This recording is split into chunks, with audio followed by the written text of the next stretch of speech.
proceedings. Kindly, Senator Mungatana, proceed.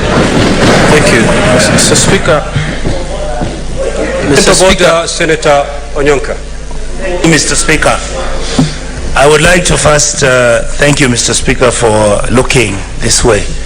Mr. Speaker, if you listen to the argument that Honorable Mungatana is making, he's actually giving a legitimization and an expression as to why he thinks we need to go and hold this exercise in committee.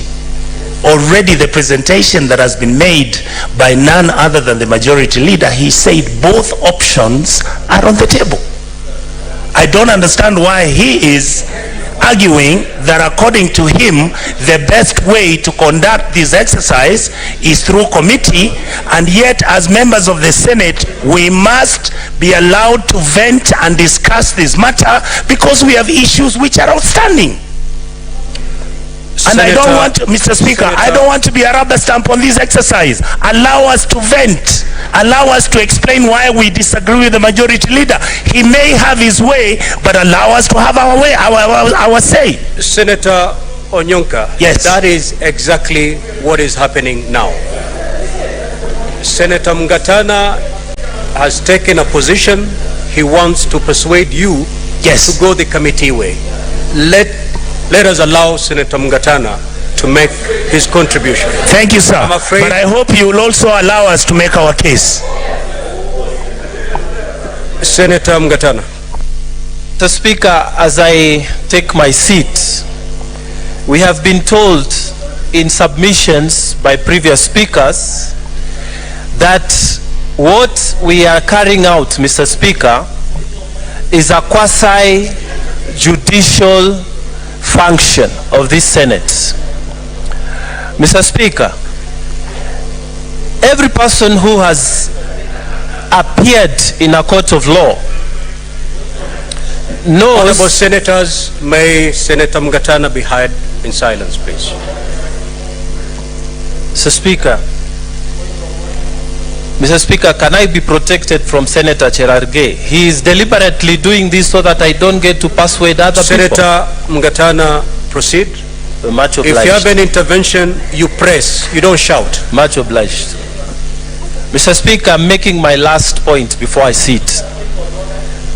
The process we are engaged in, Mr. Speaker, is not ordinary Senate seeking. Mr. Speaker, it is a quasi-judicial function. Mr. Speaker, any person who has been in court, you know, Mr. Speaker, because you also share a legal background, you know, Mr. Speaker, that people must be given an opportunity to be heard. They must be given an opportunity to present their case. They must be given an opportunity to say why they think those charges are right, and the other side to say why they think those charges are wrong. Mr. Speaker, I wonder if it is possible to do that where all of us are seated. Mr. Speaker, that is why traditionally in every court you give an opportunity when there's only one person listening. Senator Cherargei. Senator Cherargei. Throw him out, Mr. Speaker. Throw him out. Throw him out. Throw him out. Senator Cherargei. I'm afraid. Go away, man. I'm afraid. He's behaving like a child. This should serve as a final caution to you. In the next few minutes, if you don't conduct yourself in an orderly manner, I'm afraid you may have to watch these proceedings from outside. Proceed and conclude your contribution, Senator. Yes, Mr. Speaker, I was just saying that a quasi-judicial process means that we are almost behaving like judges where we are. And then when a judge is sitting, Mr. Speaker, it is a different situation.